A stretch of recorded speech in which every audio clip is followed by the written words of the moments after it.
Okay.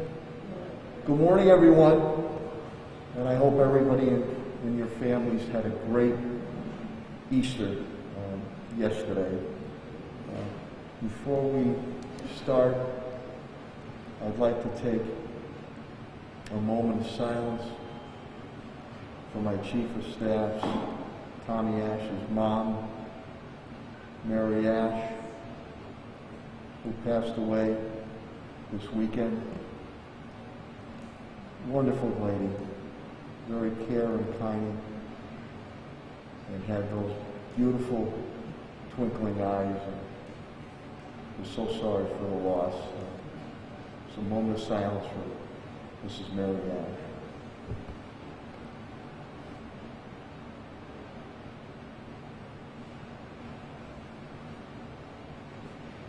Thank you very much. I'll tell you what, it was good to see school buses on the road and crossing guards out there as we start to get back to school. I want to again thank Dr. Robert Roos, Chief Medical Officer of Mercy Hospital Trinity Healthcare, and Dr. Mark Kerouac, the CEO and President of Bay State Health Systems. I know he's on his way. They're an integral part, very important part of these continued briefings, and the partnership is deeply appreciated. I'd also like to thank the media, again, for your partnership in getting information out, the TV, radio, and print media. Thank you very much. And Focus Springfield, who has been unyielding in making sure we continue to get information out and hold public meetings. So thank you to the Focus Springfield crew. Of course, to our sign language professionals, thank you very much. Great glasses today, too. I like those glasses for being here. To my cabinet heads and rank and file again, tested and true through a number of natural and man-made disasters, and their families. Thank you very much. And of course, to you, the viewing or listening or reading audience here, the residents and business community of the City of Springfield. Thank you for your continued patience and understanding and cooperation as we move to defeat this COVID-19. Commissioner Carlton Harris on the updates, and she'll speak of it too. We did sense the last few weeks with the uptick, there seems to be a little bit of, with the reopening, etc., a little bit of lax. People are getting a little lax out there. I do notice more and more people not wearing masks. And we still have to stay ever vigilant. And businesses need to follow all the COVID-19 public health regulations and guidance. We continue to do that, and we defeat this COVID-19, that's when you'll bring full business, consumer, and public confidence back. So it is a balancing act. We are still technically in the red. We want to work hard to get back down in the yellow and eventually to green. With that, COVID-19 confirmed total cases has risen to 19,815 since this surreal ordeal has started. The monthly number is 1,770. The weekly number was 486. I also want to thank the residents and business community, your patience. City Clerk's office had to be closed last week and deep cleaned and quarantined. City Clerk's office is back reopened. So say again, the City Clerk's office is back reopened. And again, appreciate the patience. Vax Force meetings will continue. We have one this week, but Commissioner Carlton Harris will probably speak of it as we gear the subcommittee of the religious subcommittee, Interfaith, will be meeting, and we've set up an interfaith vaccination day. Commissioner Carlton Harris will speak of that. That's important because many times people will listen to their pastors and priests, their imams, their rabbis. So that's important about getting vaccinated. Helen and I are continuing our efforts to open up neighborhood vaccine locations throughout the city. So stay tuned on that. We based on facts and the underserved populations in the city of Springfield. Many times it's the brown and black population. And as soon as we continue to get more vaccines, from the federal level down to Governor Baker, he's indicated he will continue to get them to the city of Springfield for me, Helen and I. So stay tuned for more neighborhood vaccination sites to be opening throughout the city. Homebound residents that need the vaccine shot, homebound.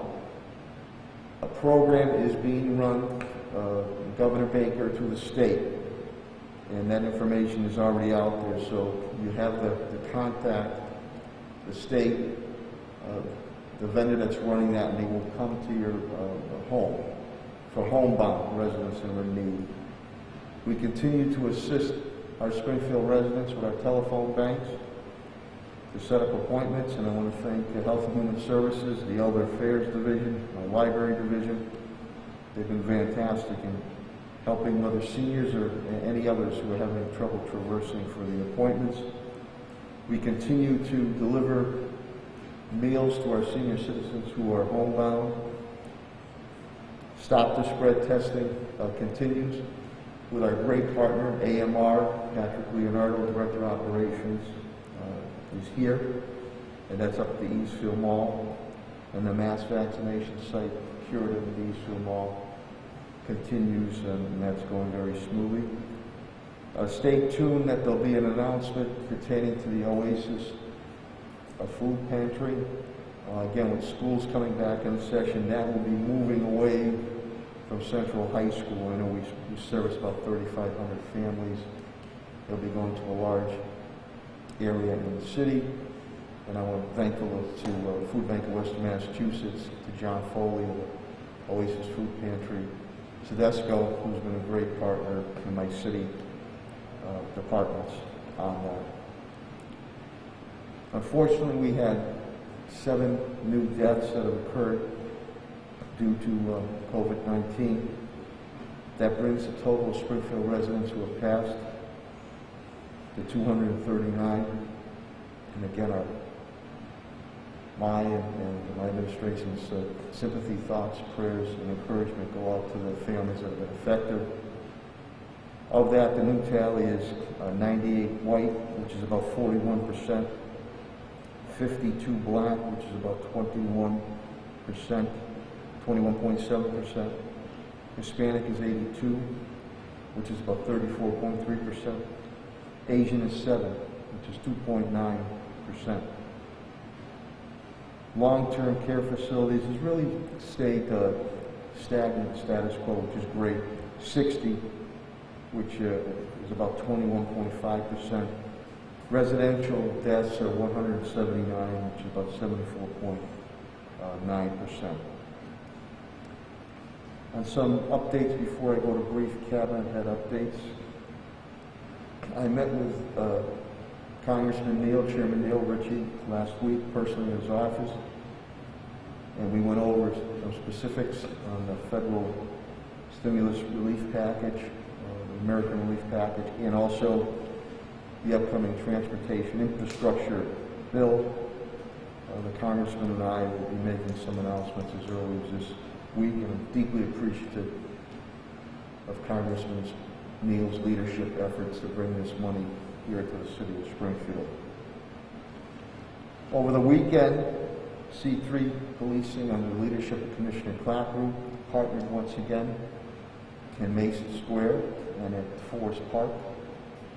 The Elks Lodge, we did the bunny hops, the car parades, and I want to thank the Forest Park one, Attorney Neil Phillips and Springfield Together, many Springfield teachers out of White Street School, Kensington Avenue School, and the Elks, and we gave away numerous Easter candies. And I'll tell you what, the teachers indicated the transition week prior went very well in our schools, and the students were excited. They can't see their teachers, they can't wait to get back into school. My assistant, Coach LeVar Glick, represented me at Mason Square while I was at the Forest Park C3. So that went well. It was very goodwill, very goodwill. Unicare, David Morales, who I've known from the days of Governor Deval Patrick. He had come to see me about a year ago and wants to give back to the community. He's a man of his word. He facilitated $10,000 donation, which was after the Springfield Boys and Girls Club on Peru Street. And I was with my Chief Diversity Officer, Inclusion Officer, Attorney Tilia G., who grew up in the Boys and Girls Club, former chairwoman of the board and longtime board member. So that was very, very good. We had a meeting with MGM as we gear up entertainment coming back to Symphony Hall from the Mass Mutual Center with CEO, and President Chris Kelly and my team last week. We had an Autism Awareness Day. That was really a heartfelt event. We do it every year with Sunshine Village, Lisa Poultry. And we have some new pictures of paintings that the kids did for me downstairs as you enter City Hall with a blue light. It was very well. I'll be meeting once again with the Pastors Council, as I've done before, and our continued proactive efforts to not only knock down this gang and gun violence with public safety officials, but just as important, with advocates and our Pastors Council, so that'll be coming up. Working very closely with that, with City Council President Marcus Williams and City Council Mal Brown and State Rep Bud Williams. Also met with the South End Citizens Council, Leo Florian, and Jeb Belize, the President and CEO of Belize Auto Sales, who has made a massive $10 million investment. Looks fantastic down there on updates to the South End Citizens Council. As we continue to work all angles to knock down this gun and gang violence, I'll be meeting again with Francine Brown. Francine does a good job with Families Against Violence, and I'll be meeting with her, multifaceted approach to continue to knock this down, besides with our police department and our state police partners. We continue in that note. Helen and I will be meeting with Brother Johnny Verdon of the Mission, and that is our street outreach to quell this type of activity. And then finally, we'll have a Flag Day raising for organ donation month. I know that's near and dear to many here, including myself. I'm registered on my license too, that people for whatever reason lost their lives, their organs can be used to save other people's lives. So that'll be coming up this week at City Hall. On the police update, Commissioner Clapper indicates to me on COVID-19, she is down 8 officers. Knock on wood, it was a quiet weekend. We did have that meeting with state police commanders last week and partnering with the Springfield Police Department to continue to knock down the gang and gun situation. It was a quiet weekend. A couple of DOJ meetings continued this week as we start to forge an agreement.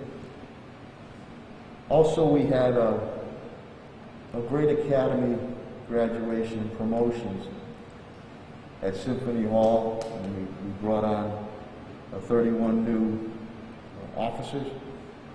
Very diverse class. Again, Springfield Police Department and the Springfield Fire Department. Most diverse, obviously, in the Commonwealth. We're at parity, not only rank and file, but in leadership, but I think in New England.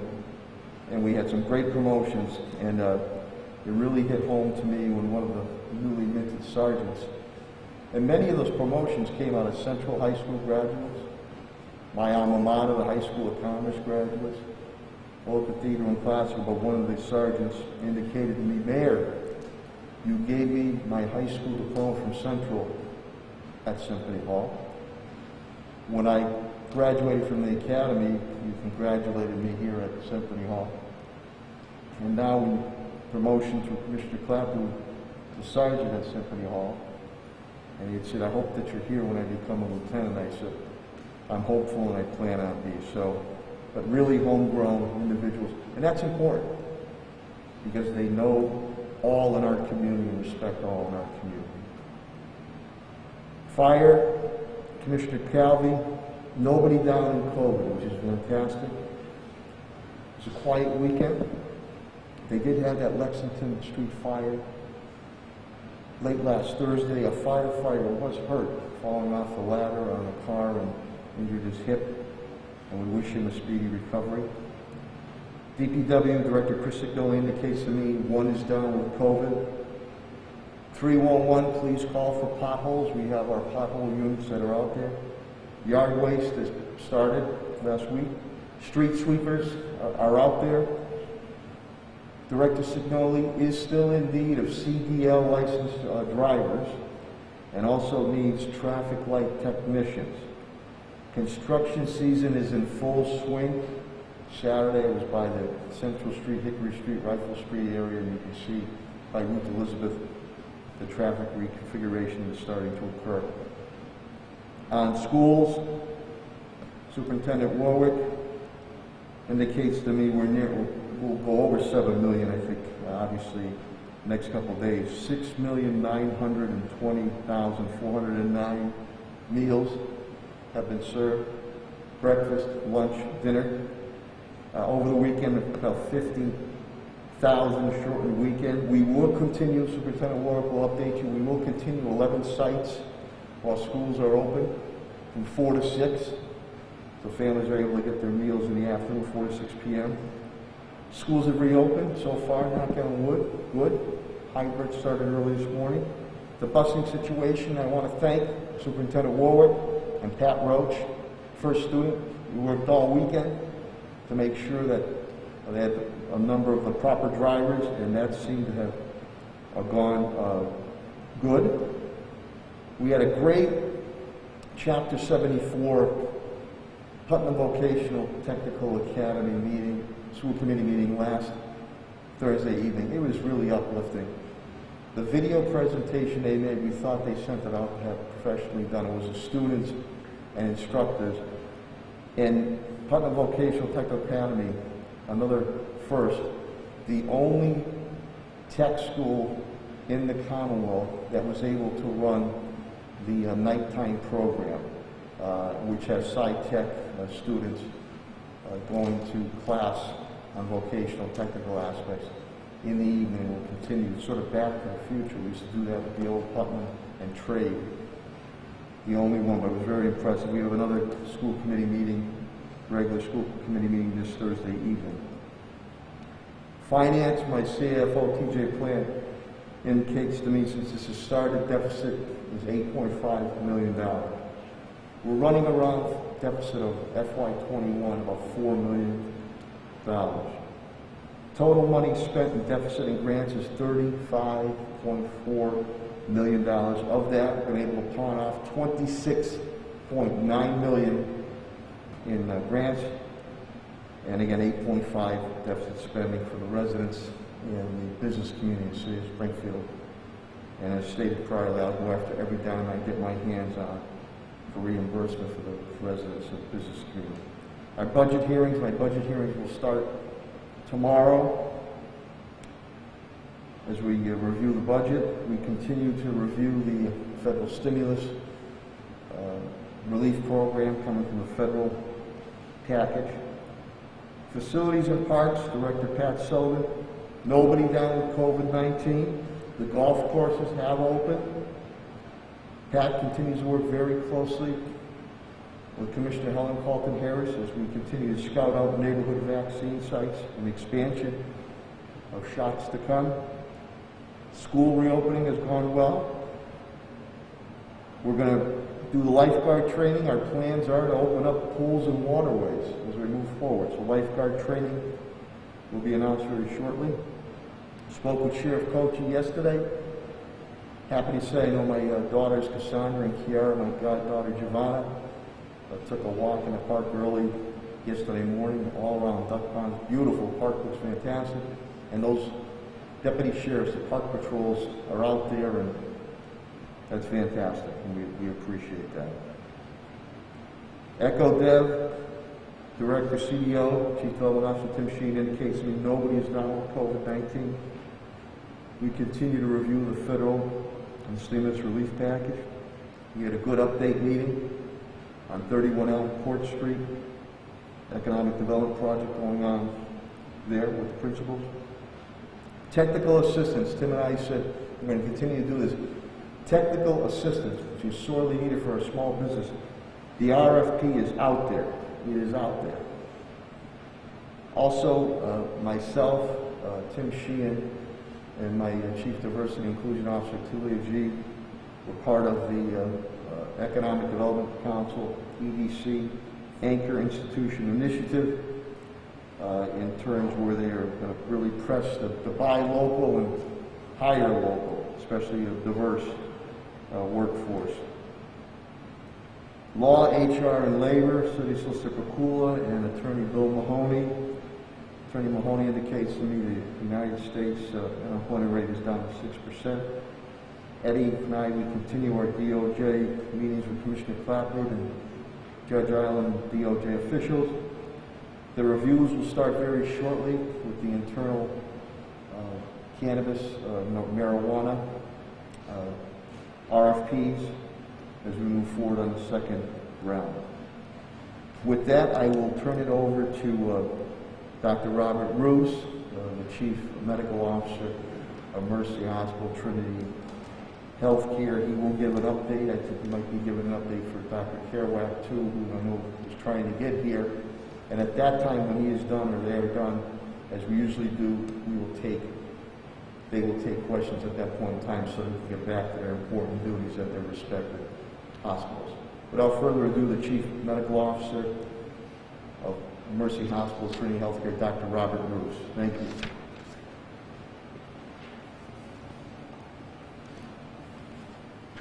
Good morning, everyone, and thank you, Mayor, for your continued leadership and in hosting these forums for us to communicate. I have spoken to Dr. Kerouac, and I will be providing an update from Bay State Health and their numbers this morning as well. I also would just like to share my condolences for the Ash family for their loss. I hope that everyone that celebrates had a wonderful Easter yesterday, and everyone was able to enjoy the weekend and get outside and enjoy some of the sun and the warmer weather in a safe way. The meaning of Easter and the coming of spring are both about hope. And I do believe that there is great reason for hope at this time, but it's not a magical hope or a fleeting hope. It's a hope that comes from a real belief in people doing the right thing and real fact that's rooted in science. The pandemic is not over. COVID is still here, and it threatens life and societies and economies all across the globe.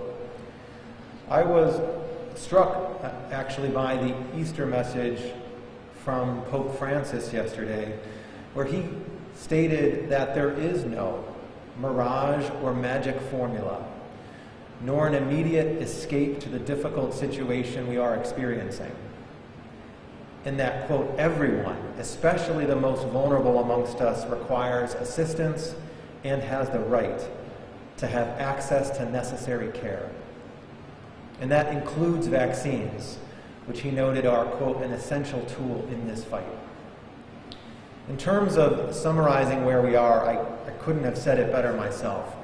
We're at a point now where global infections are rising, where there is inequity in terms of outcomes and access, and there still could be darker days ahead of us in certain hotspots in the country and across the globe. But notwithstanding that, there is also a great evidence-based, as I would call it, hope that remains in the form of vaccination and our race to community immunity. I'm going to talk about both of those things this morning. As of today, there's been more than 131 million confirmed coronavirus infections across the globe, with over 2.85 million deaths. Cases are still rising pretty rapidly in several large countries, including India, where there was more than 100,000 infections yesterday, Brazil, France, Turkey, Germany, Argentina, and they're rising here in the United States. Europe is seeing the institution of new curfews and some restrictions. And here in the United States, we've now had over 30.7 million cases, 554,000 deaths, and cases are rising in certain states, predominantly located in the Midwest, like Michigan, where they saw over 8,400 new cases yesterday, in Minnesota, as well as here in the Northeast, New York, New Jersey, Pennsylvania, Delaware, Rhode Island, Connecticut, and here in Massachusetts. The 7-day average of new infections across the country has risen by about 18 to 19% over the last 2 weeks, from about 55,000 to about 65,000 per day. Hospitalizations, however, which tend to be a little bit of a lagging indicator of trouble, have remained pretty flat, while deaths have continued to drop slowly and steadily by about 20% over the past 2 weeks. In Massachusetts, there have now been reported over 605,000 cases and nearly 17,000 deaths. Cases have also been rising over the past couple of weeks. And there was a few days this past week where the 7-day average of new infections per day was over 2,000 per day, which was much higher than the recent low of about 1,100.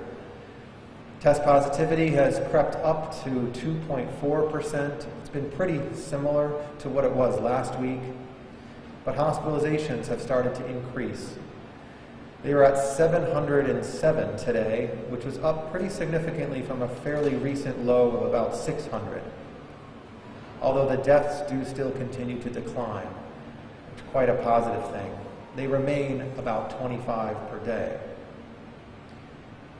And it may sound good, because that's quite lower than what it was a year ago or at other points during the pandemic, but that's still 25 deaths from a virus that now we've been battling for a year, every single day here in the Commonwealth, which is still pretty troubling to me.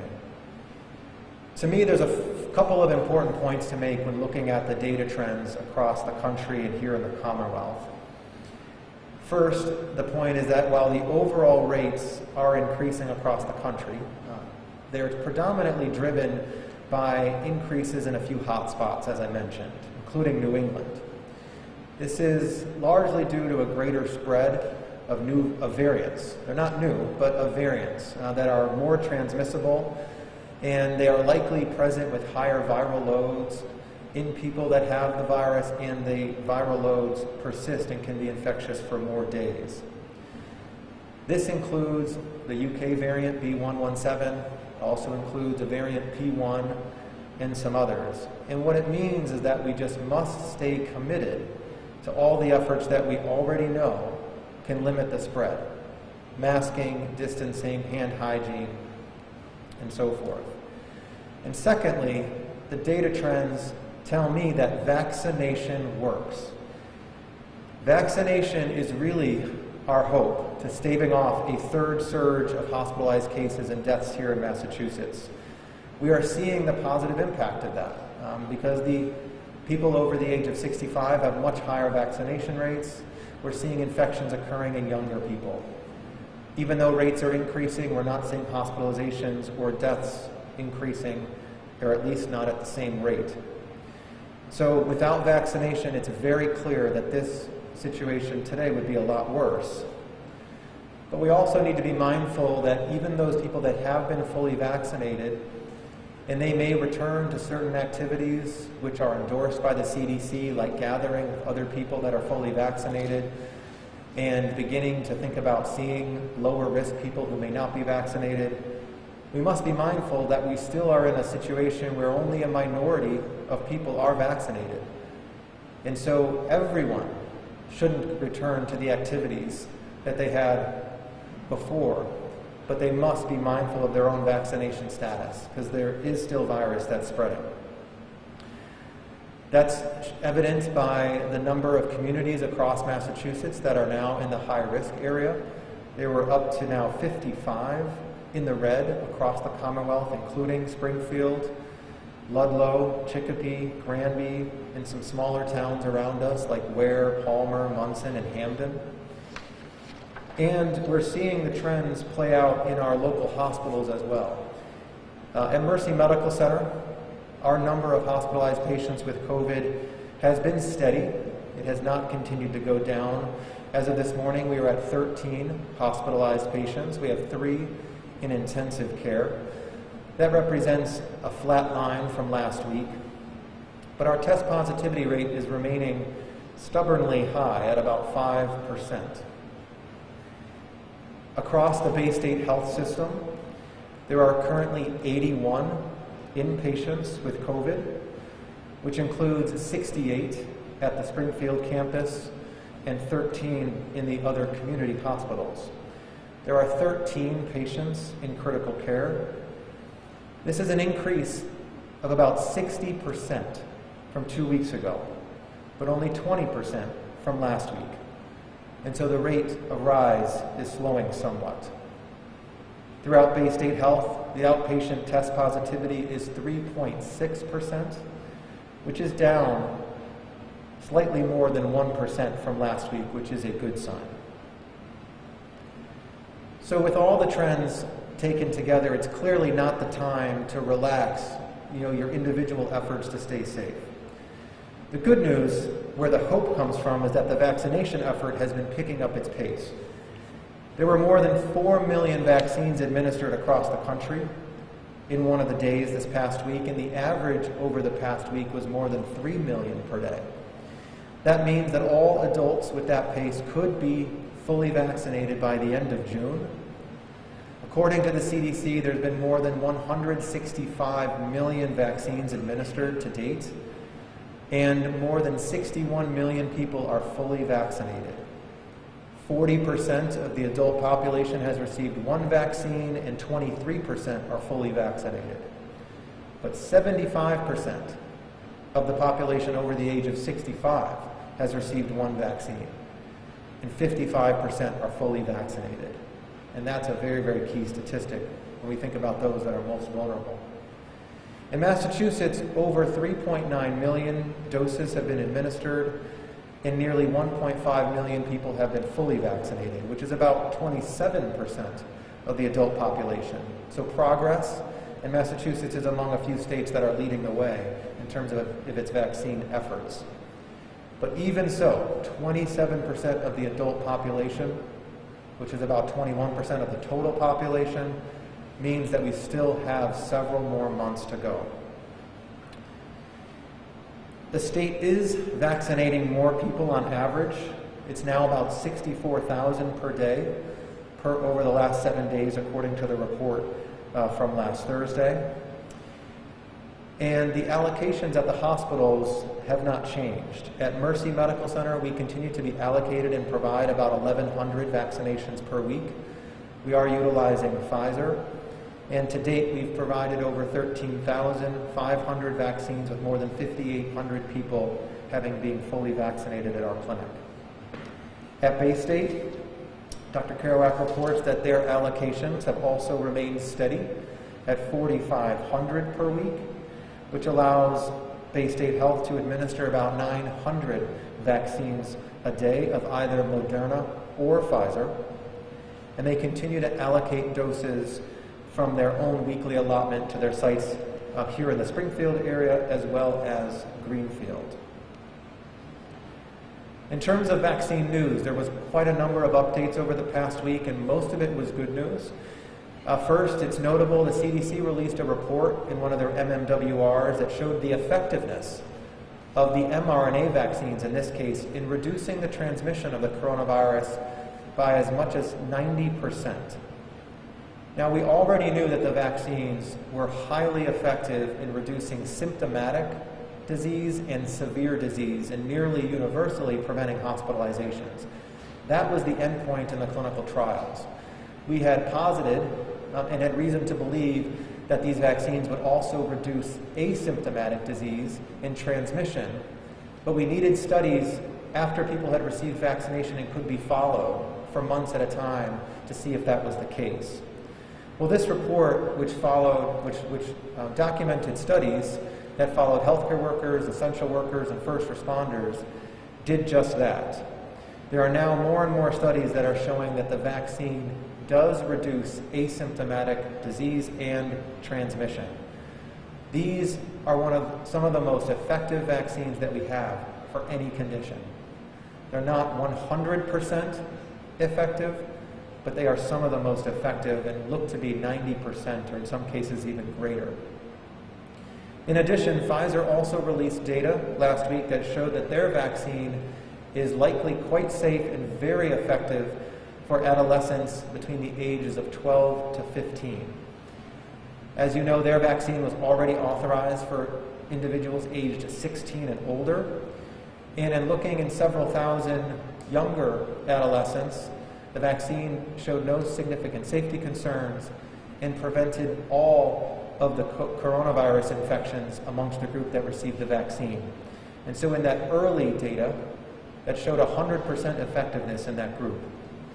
Moderna is also studying their vaccines in younger individuals, including some infants. So while none of these data are yet to be presented to the FDA, I think it is reasonable to think that we may have some expanded age groups for vaccination as we approach the fall. There was some news regarding a manufacturing mishap in a facility that was making one of the ingredients of the Janssen vaccine. But with the information that we have, it does not appear that that would impact the overall supply in the United States in order to meet the targets to have enough doses for all adults by the end of May. Here in Massachusetts, today, eligibility for vaccination expands to include all adults aged 55 and older, as well as anyone 16 and older with one qualifying medical condition.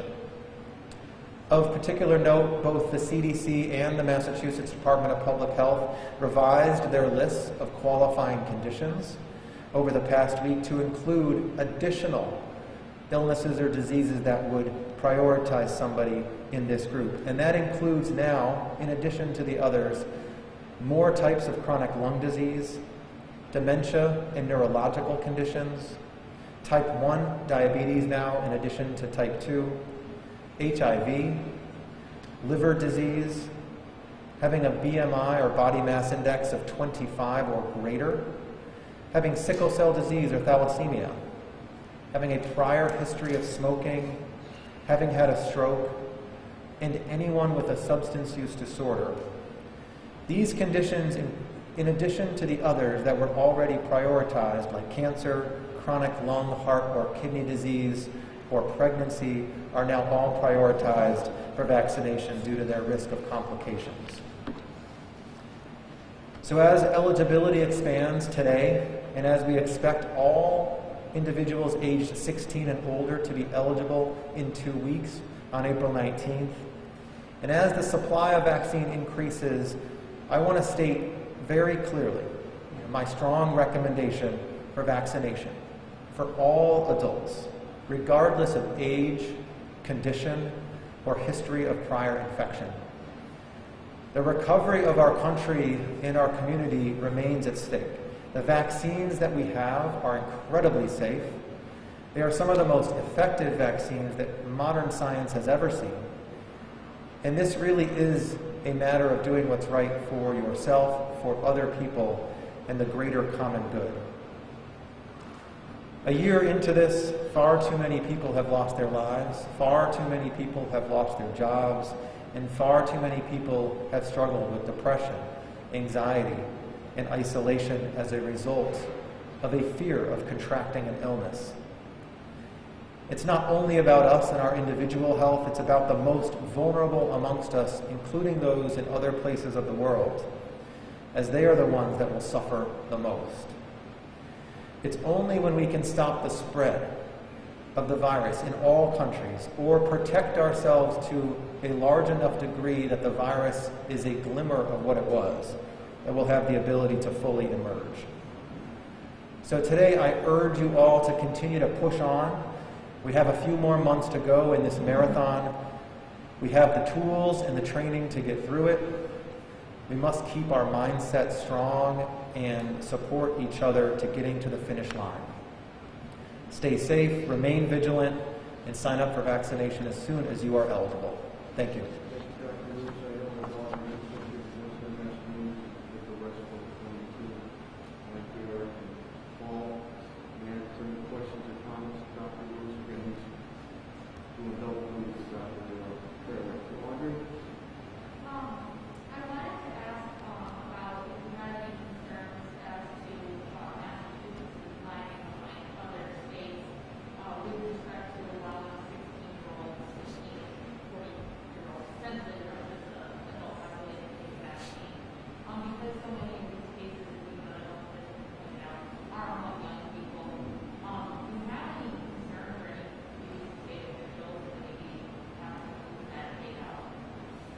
So the question really is about the speed of increasing the access of eligibility and whether that presents any concerns. And for me personally, I think that there's it's a very appropriate time schedule based on the supply that's being received.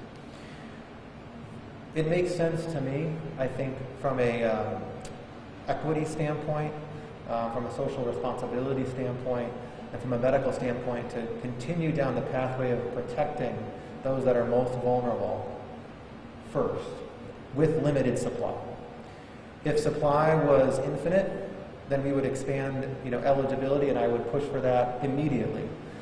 But with limited supply, protecting the most vulnerable first and increasing access accordingly, I think is a very logical way to do it. If there's more vaccine that could be administered, or there were gaps in empty appointments, well then immediately we should increase the categories of people that are eligible and able to be vaccinated. Right now, the predominant infections are amongst younger people, and we know that we need to vaccinate younger people to fully stop and stem the spread. But right now, I think the focus is appropriate.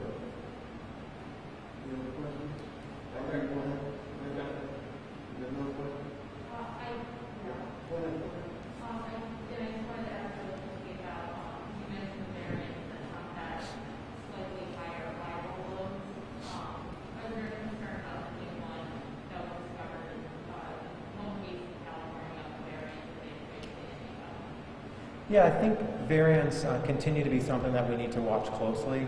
I don't have any specific concern or enough information on that variant to know what the concern might be in terms of time of infectiousness or severity of illness.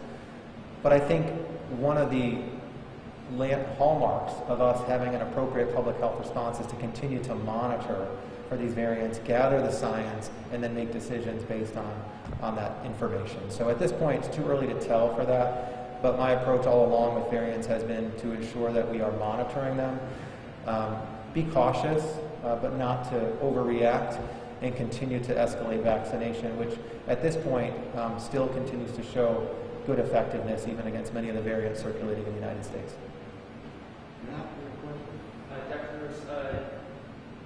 Last week, I know that I remember you had said that it was occurring in your hospital. I know Dr. Carroll talked about some patients being a little bit younger. There was a report from Ontario recently about how you're seeing some people are feeling sicker, like their overall hospitalizations aren't going up, but their admissions to the ICU are going up, the percentage of overall. I'm just curious if you've been observing at all in the last few weeks that people who are coming into the hospital are more ill than they were beforehand, or if that just hasn't been happening at all? That has not been our experience. I mean, when the pandemic first started, the patients that were presenting were quite ill, and our ICUs, as you know, were filling up with patients that either needed mechanical ventilation or quite a lot of intervention. Over the past month or so, our ICU has been treating anywhere from 1 to 3 patients with COVID at any given time, which is much less than it was at other points and other surges. I could see where that might happen in some cases if there are younger people who may think that they're not going to get a severe infection and could delay evaluation or treatment until severe symptoms develop. But right now, that has not overall been our in the main part of our experience in the last few weeks. And has there been any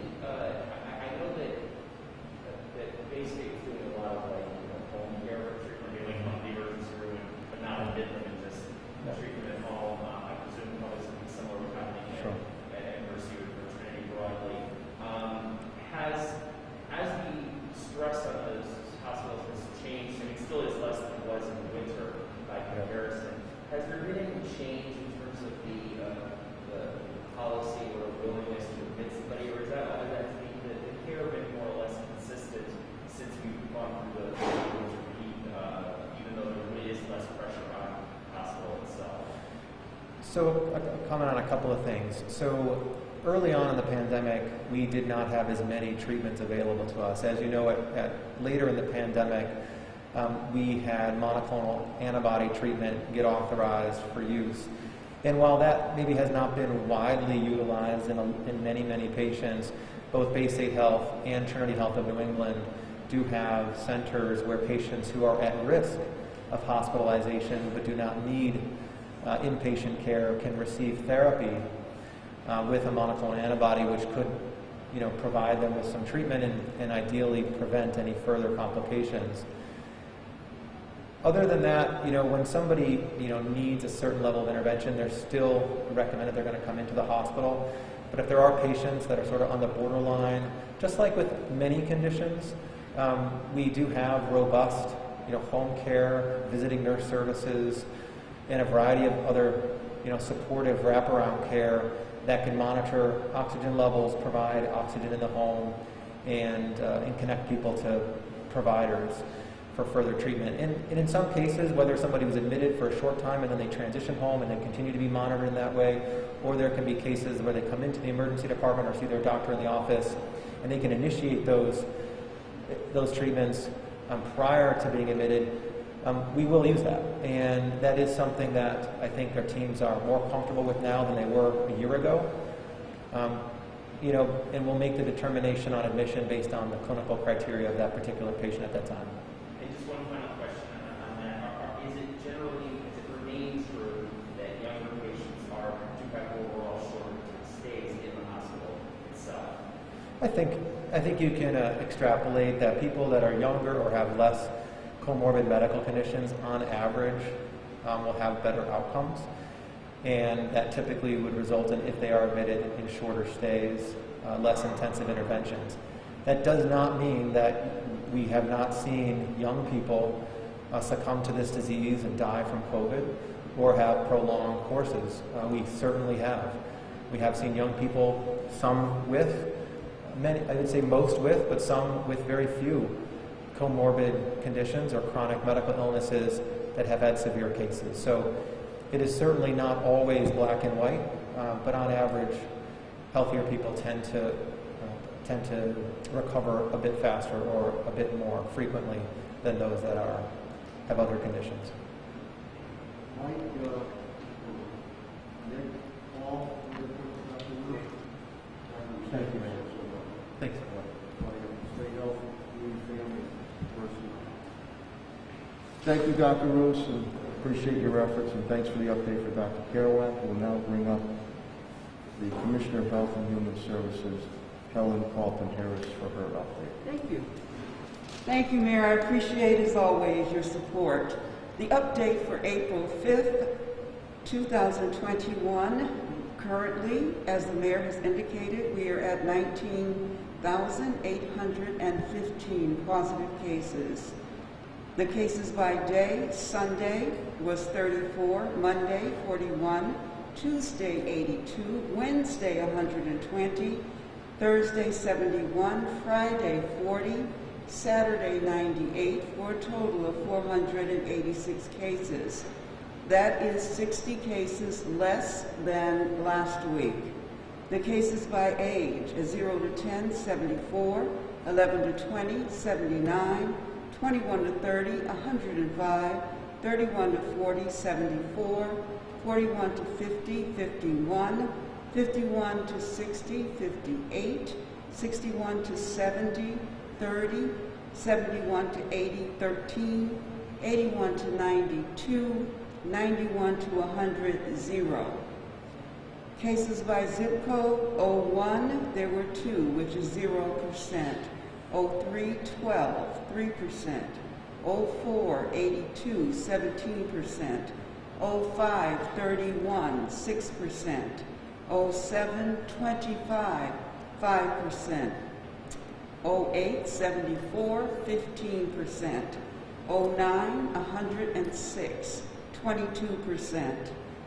18, 45, 9%. 19, 42, 9%. 28, 5, 1%.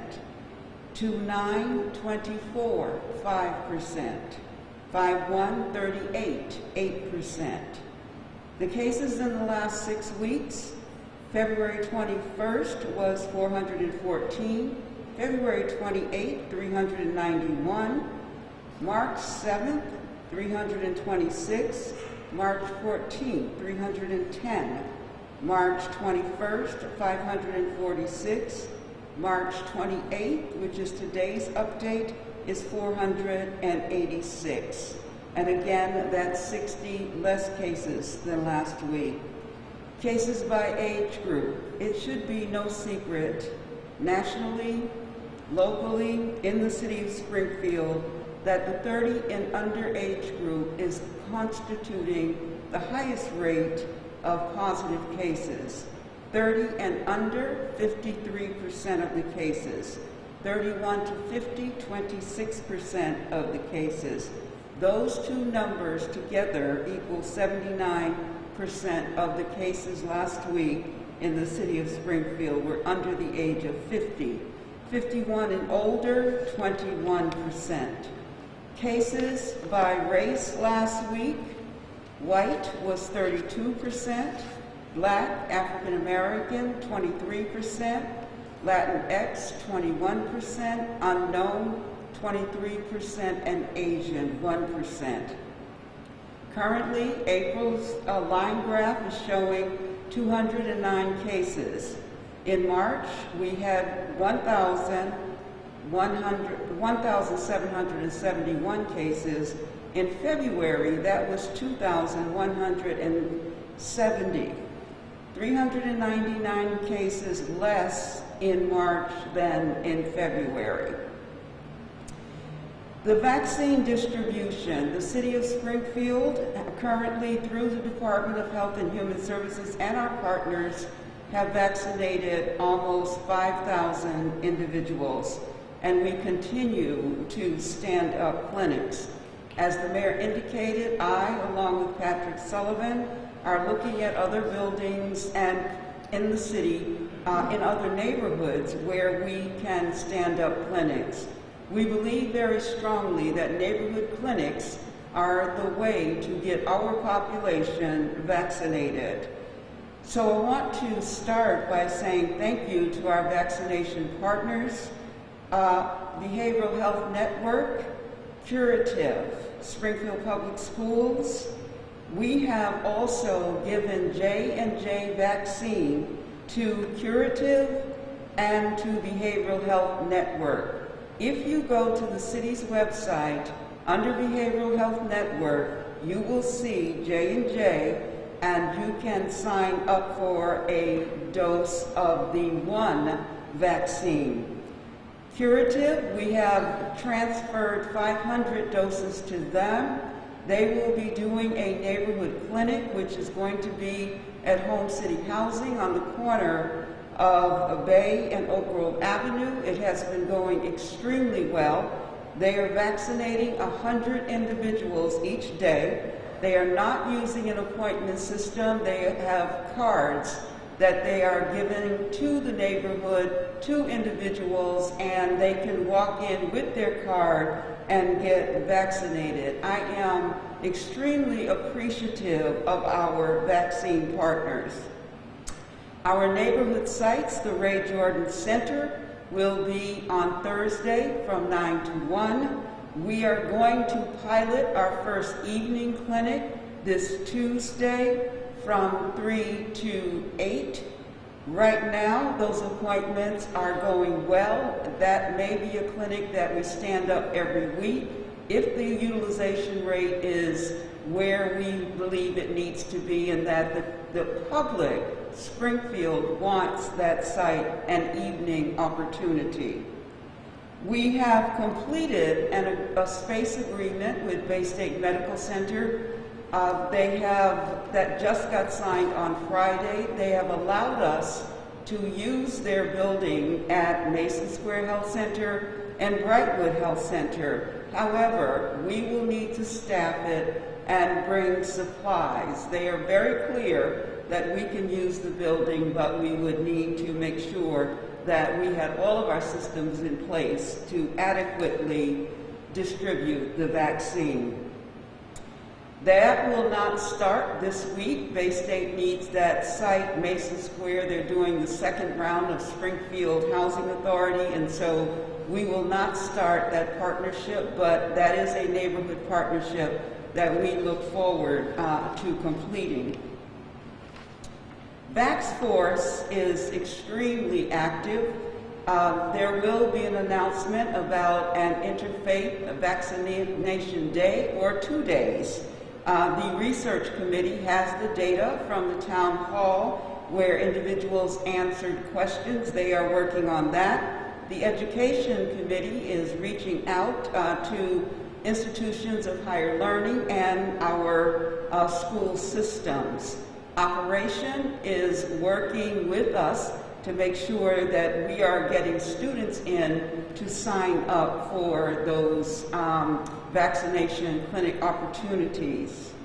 As the mayor indicated to you, we lost 7 of our Springfield residents. This data is from March 12th to March 18th. I expect that there will be more, but these individuals passed away during that week. There were 2 black individuals, an 83-year-old male. There was a 79-year-old male who was black.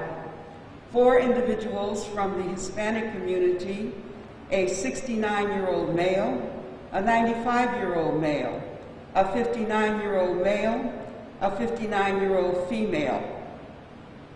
We also had 1 white individual who was 39 years old, was a male. Again, our prayers and hearts go out to their families. We realize that no matter how old an individual is, when there's a gap in your family unit, it's very painful, and again, you have our condolences. AMR tested 171,066 residents overall in the Western region. 15,826 of them were positive. 75,325 were Springfield residents. Again, we thank AMR for their partnership. They are also our vaccine partners and are really outstanding. When we ask to stand up a clinic, they are there with us, and we are appreciative again of AMR. During the month of April, we usually celebrate Public Health Month. Last year, we weren't able to celebrate Public Health Month in the way that we usually do because of the pandemic. Again, this year, we've had to shutter our plans to celebrate Public Health Month. But during the month of April and throughout the years, agencies, advocates, and residents observe and participate in healthy living guidelines, healthy eating, healthy movement, healthy personal intra and inter relationships, stress avoidance, and increased knowledge about health based on science, which leads to good health outcomes.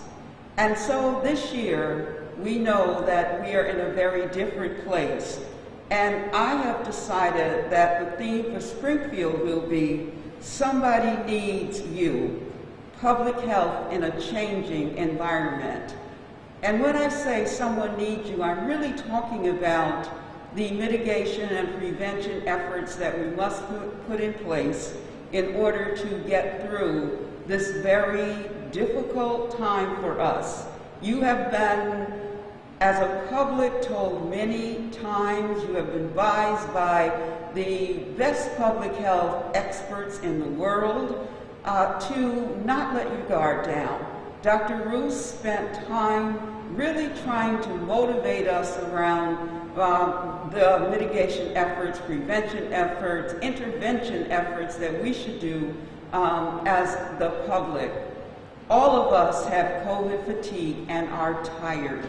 We have been dealing with this virus for over a year, and I understand why the weather and other things in your life or celebrations in your life might make you want to get out, be with individuals, be in an environment where you can be close to people. Now is not the time.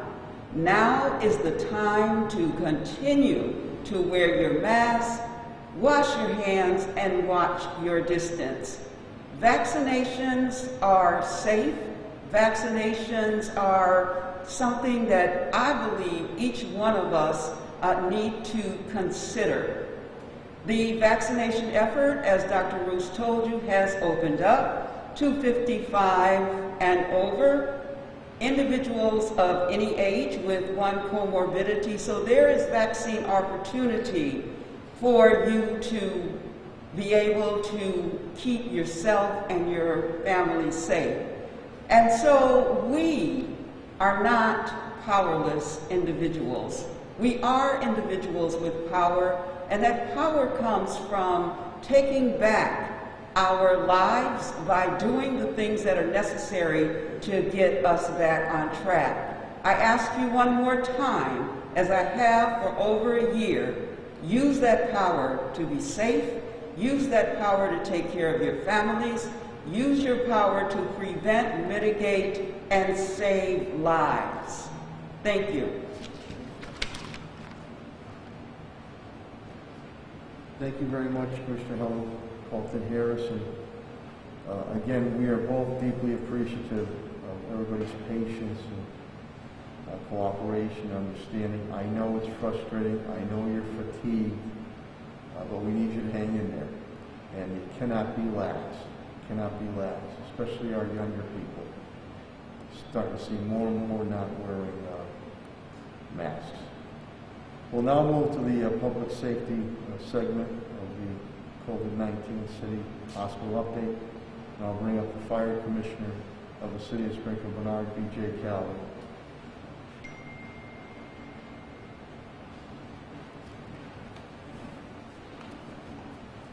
Thank you, Mayor. Good morning, everybody. The Springfield Fire Department this week, we have no one out due to COVID infection, so that's great news for us. Due to the hard work of everybody involved, I'd like to congratulate all the members for being able to keep the infection level down to low numbers in the department.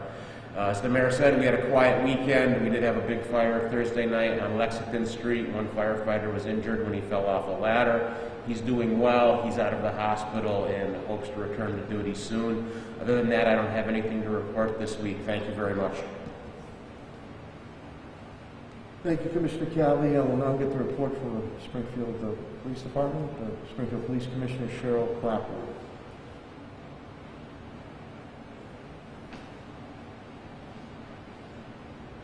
Thank you, Mayor. The police department is down 8, and I believe that the 8 were included in last week's count. They're just still out sick. One includes a new officer. We did have a wonderful graduation and promotional ceremony on Good Friday. I'd like to thank Patrick Sullivan and Amanda from Symphony Hall. What a beautiful venue. And they enabled us to be able to have 2 ceremonies there. And everybody commented on how beautiful Symphony Hall looks, so thank you everybody involved in that. It was a fairly decent weekend. We only recovered 1 handgun, that was on a domestic. We will continue with the dirt bike preventive strike this week. I know their plans are for the nice days coming up for this week. On behalf of the Springfield Police Department, our thoughts and prayers are certainly with Tom Ash and his family during this time. And also on behalf of the Springfield Police Department, our thoughts and prayers to DC Police, Capitol Police, William Billy Evans. Our thoughts are with him and his family, and with the recovering officer. God knows Capitol Police have had their share of heartbreak, so we're thinking of them for sure. I thought he looked familiar when I saw Billy Evans's photo, and I did have him as a student in 2001 when I was an adjunct professor at Western New England University, so his smile looked familiar to me. So certainly our thoughts and prayers are with the Capitol Police during this time. Thank you, Mr. Mayor. Thank you, Commissioner. I'll also bring up William Billy Evans. It shows how dangerous police work is. And God rest his soul. Sympathy, thoughts, and prayers to his family and friends and colleagues. With that, we'll now move for an update from our Springfield Public Schools and Superintendent Dan Warwick. A lot of exciting things going on, and we have just opened up hybrid. So again, it was good to see the school buses out there and good to see crossing guards. Superintendent of Schools Dan Warwick.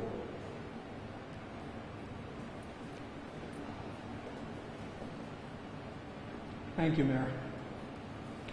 Good morning, everyone. On Friday morning, I found out that, in working with our bus company, that we had some unexpected problems with staffing relative to our buses. But working over the weekend, we were able to reroute the buses and get it all resolved. And we had a very smooth start. First Student has been a great provider for the city of Springfield. They've done a good job over the years, and they really stepped up to the plate. And this was a very complicated busing scenario with a hybrid situation and the routing anyway. So I was thrilled we were able to get that resolved. We did warn our families there could be little scheduling snafus. And quite frankly, on the first day of school, very often there are little scheduling snafus. The drivers running the routes for the first time. Part of the scenario with the bus company is with their union, the drivers get to bid the routes every year. So they had to go through that bidding process. And it was through that bidding process we had the unanticipated shortage of drivers. Up to that point, they had told us that we thought we had a full complement of drivers to handle everything. So we were able to work through it, and I was thrilled with that today. We're thrilled we have our kids back in school. We had a very good start, and thanks to the hard work of many folks here today on the mayor's staff, thanks to all the support from our mayor, who was incredible in providing the resources. And, we're just thrilled to have our kids back in school. We're continuing our meals program, even with the kids back in school, but we've gone from 18 sites to 11 sites, and we're going to serve 4 to 6 in the evening so we don't conflict with the children arriving and departing from schools. So those sites are on our website.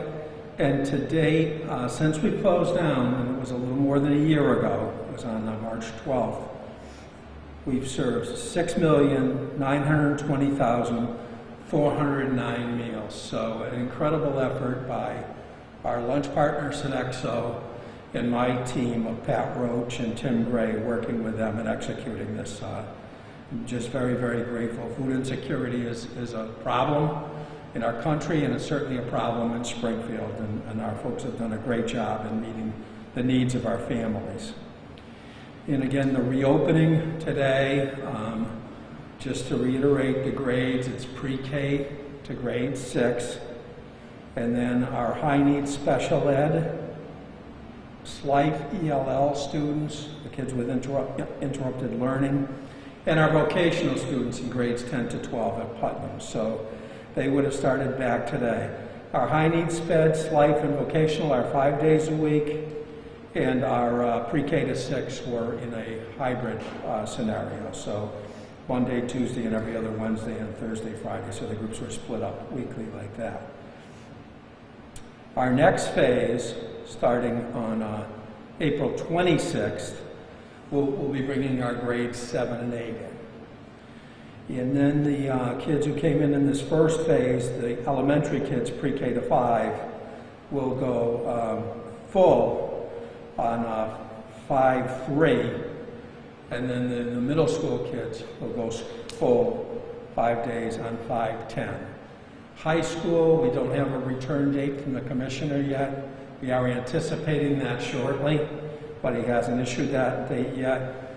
I agree with the commissioner on this. The high schools, when you bring them in a remote program, you can't have the kids go from class to class like you normally do.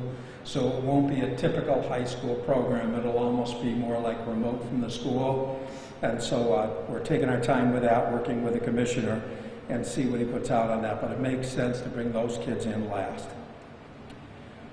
MCAS, we did get something, and I know some of the media outlets covered it, but we were thrilled for our 11th graders that they don't have to take MCAS for their CD for graduation. So that's a relief for those families with the interrupted learning that just didn't make any sense, and that is not a federal requirement. So the commissioner pulled that. And since in Springfield, grades 3 to 8, 50% of the parents chose remote, and we're going to continue to service those kids remotely. Those students can now take the MCAS remotely.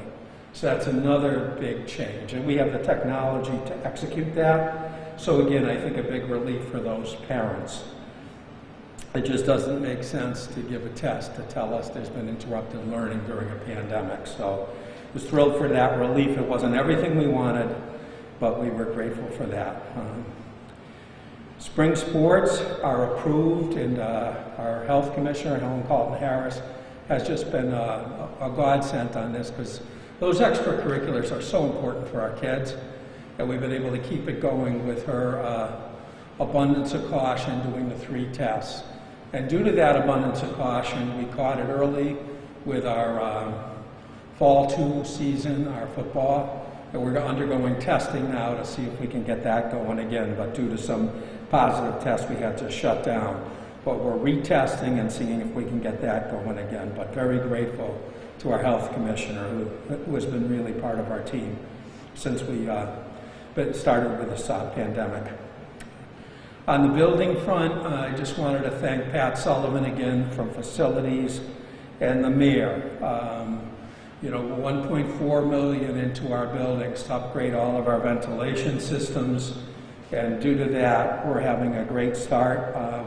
You know, when you have an average age of 55 years old with your schools, and you know, 58 different schools, and you have various kinds of ventilation systems. But we upgraded all those systems to exceed the DESI standards and go to ASHRAE standards. Excuse me. So I'm very, very grateful for that, because our student and staff safety is very important to us. And lastly, again, with the support of the mayor, we put millions into technology, and having the extra laptop for the teachers to execute the hybrid and remote, and the DocuCam, and I think we saw it when we did the press conference last week at Johnson. Our teachers are ready to go today to continue to give our kids who are staying remote a quality program, but our kids that are coming back, hybrid or full, to offer them a quality program. So again, with the support of our mayor, we're ready to go, and we're excited to have our kids back in. Thank you. Thank you, Superintendent Warwick. We'll now get the update from the Department of Public Works and Director Chris Signoli.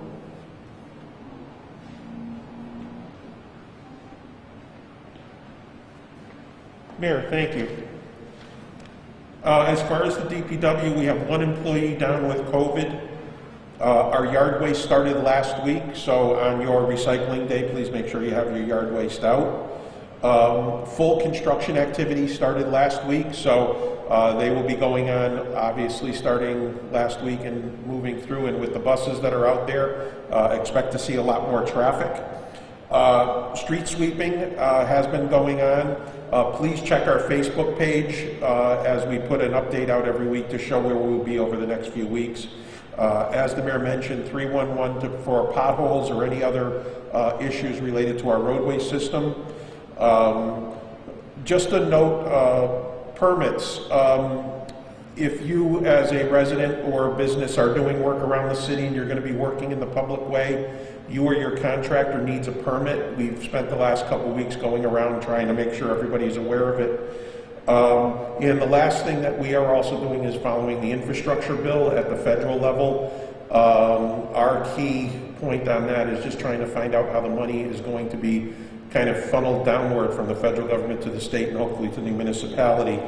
For those of you who remember the ARRA back in 2008 and 9 with the Obama administration, not much came down to municipalities. It was all eaten up at the state level. So we're trying to make sure that that doesn't happen again this time. And that is it with regard to the DPW. Thank you, Mayor. Thank you, Director Signoli. We'll now get an update from Facilities and Parks Director Patrick Sullivan.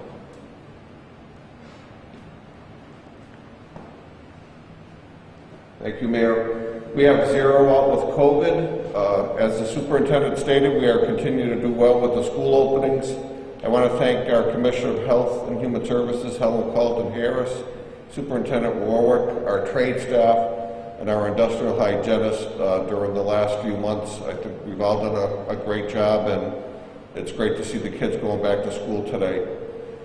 On the park side, we're in the final stages of our COVID guidance. After reviewing the Commonwealth's plan, we're going to be working with the Health and Human Service Department to go through the plan and follow up.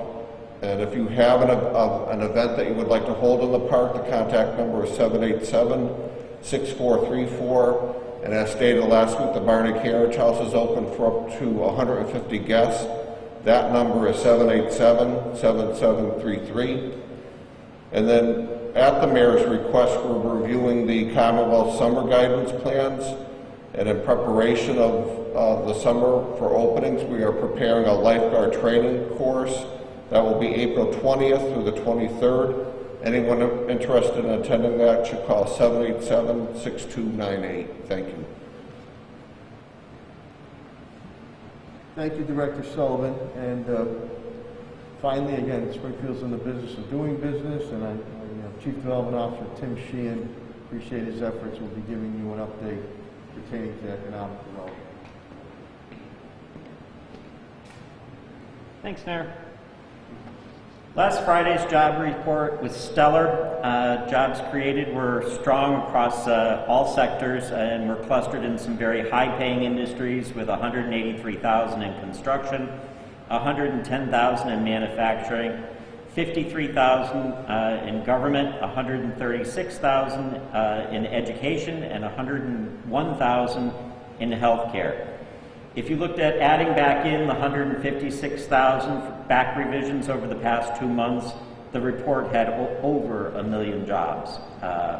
The economy is turbocharged with the fiscal stimulus and vaccine rollouts becoming more efficient. If we can stick the landing on vaccines and resuscitating the labor market, that gives the country the opportunity to engage in transformational projects such as infrastructure. We still have work to do. We have 8.5 million jobs left to restore, but there's a lot of momentum right now. The Urban Institute analysis for Springfield with regards to low and moderate income jobs that have been lost, that number is 19,000. The breakout of that, there were 8,000 in hospitality and food service, 3,000 in healthcare and social assistance, 2,000 in educational services. As a city, we must continue to fight to get these jobs back online and the low and moderate income workers back into those jobs, and continue to provide workforce training to improve low and moderate income workers' economics and those of their families overall. Small Business Technical Assistance RFP, as the mayor indicated, was posted last week and it has a closing date of 4/21. We did have a very good meeting with regards to the progress associated with 31 Elm Street. And as the mayor indicated, there is a pretty big initiative that's both public and private sector across the largest institutions, both regionally and locally. It's the Anchor Collaborative, and put it in its most simplest form, those institutions are looking to hire locally and buy locally. The initial work of the Anchor institution will be focused on Springfield and eventually expand out to Chicopee, Holyoke, and Northampton. And that's it for me this week. Thank you, Director Sheehan. We received a financial update by CFO, TJ Plant, and legal, HR, and labor. I gave you with Solicitor Pakula and Attorney Bill Mahoney. So at this point in time, if you have any questions or comments, we'll take them at this point in time. Audrey? Sure, Commissioner Colton.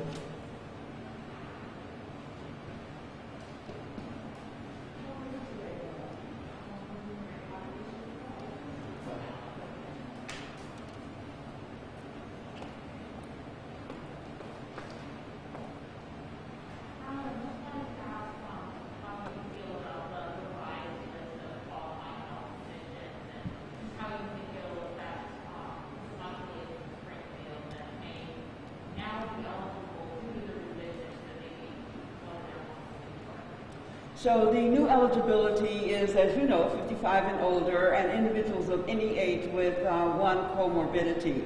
It is my hope that opening up the vaccine process to more Springfield residents will allow more individuals to get vaccinated and then help us to move past this crisis.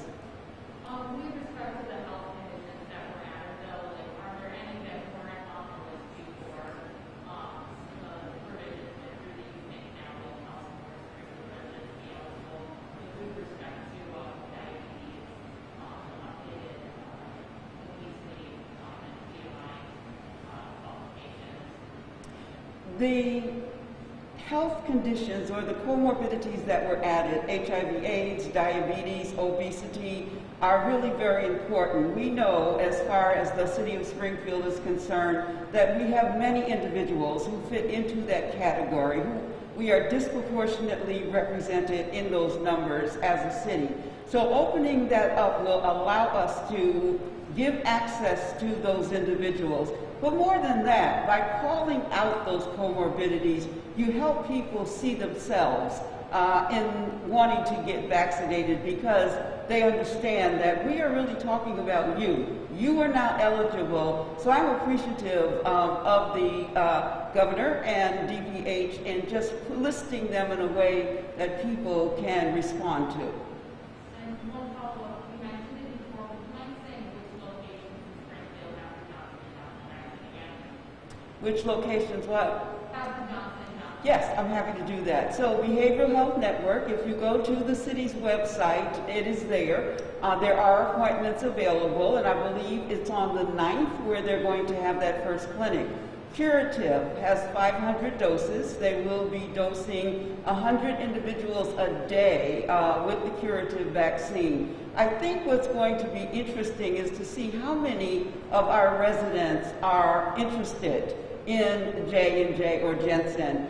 There has been some resistance in the community to that vaccine, and that was based on the earlier efficacy rate, where people thought this was less effective or Janssen was less effective. So it'll be interesting for us to see really how many of our residents take advantage of that. We knew that congregate care settings wanted that vaccine, the one and done, so that their residents, they didn't have to look for them for the second vaccine. So it'll be interesting to look at the data once we have it from this week's vaccines clinics.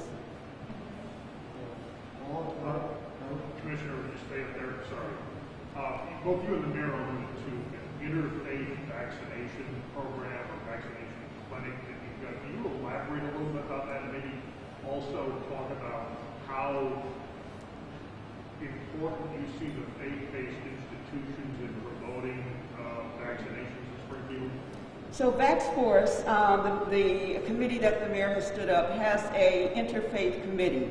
That committee is working together with houses of worship across the city of Springfield. Although I anticipate we're going to have that clinic at St. John's Congregational Church, because it's in the middle of the city and they are set up to be able to host it. But it will be pastors from the north end. It'll be pastors from faiths who are interested in making sure that their parishioners are vaccinated.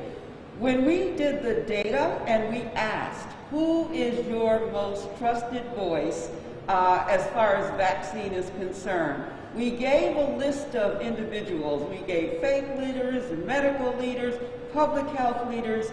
In every poll, faith came out number one.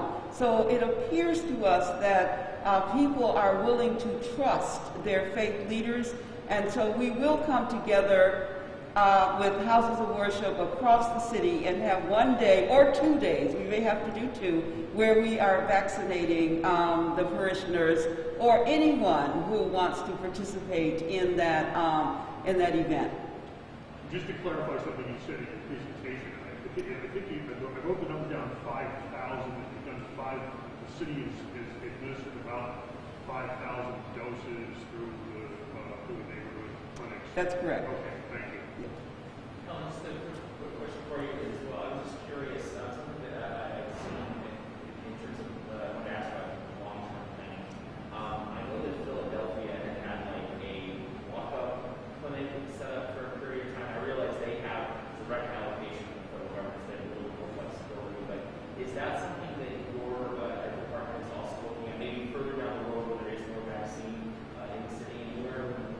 We are actually doing that now with Curative. And so the walk-up, the individual must have a card or should have a card, but they are able to walk in and not have to go to an electronic sign-through process. So we are supporting the initiative that Curative is doing, and they do have J&J vaccine this week as well as Behavioral Health Network. Do you expect that to be something the city wants to expand over the course of time because of obviously the flexibility that it entails? The city of Springfield will do whatever it takes to be able to get individuals in our city vaccinated.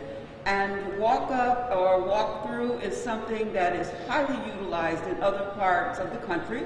And certainly we will deploy that strategy along with our partners in order to make sure we're reaching all of our residents who want to be vaccinated. I said that to say the answer is yes. Thank you. You're welcome. That's our goal. I mean, you have to make sure the logistics are all in place, and the clinics Helen has done, the teams have gone very, very smoothly. And she's correct, Paul. When the Vax Force, the subcommittee of the interfaith, the religious committee, trust, and we're trying to deal with the apprehension of some communities, individuals that want to take the vaccine. The trust factor was number one when it came to their faith leaders. So Helen, especially Helen and I, we base our decision on facts and statistics, where to go immediately. And if we keep getting, and I'm sure we'll keep getting vaccines from Governor Baker, that'll be our strategy. Any other questions or comments? Yeah. Sure. Tim.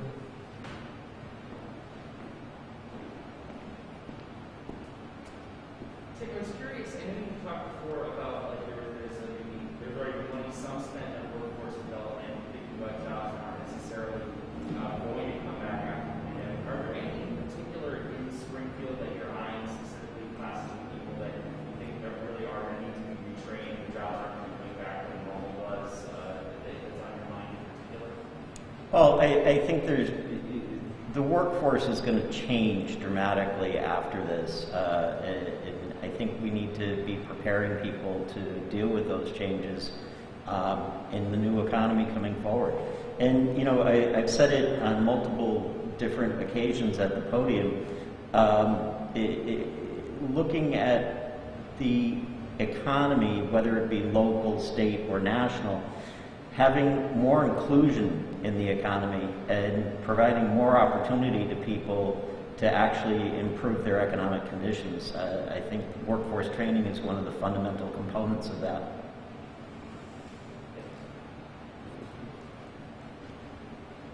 Any other questions or comments?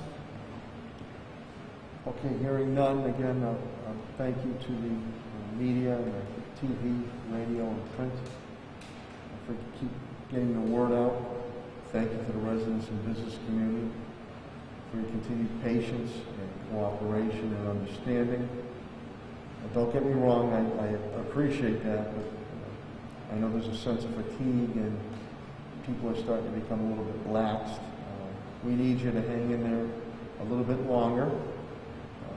and take the COVID-19 guidance and public health guidance and regulations to heart, and wear those masks, and wash your hands, stay socially, physically distant, and if you don't feel well, stay home. You have the opportunity to get the vaccine. Please get the vaccine. It is safe and sound, and it'll be advantageous to you and your family.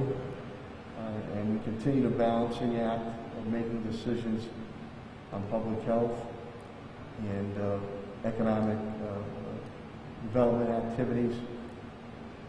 Once we do, we will defeat this COVID-19. That's the key to bringing back full public, consumer, and business confidence moving forward.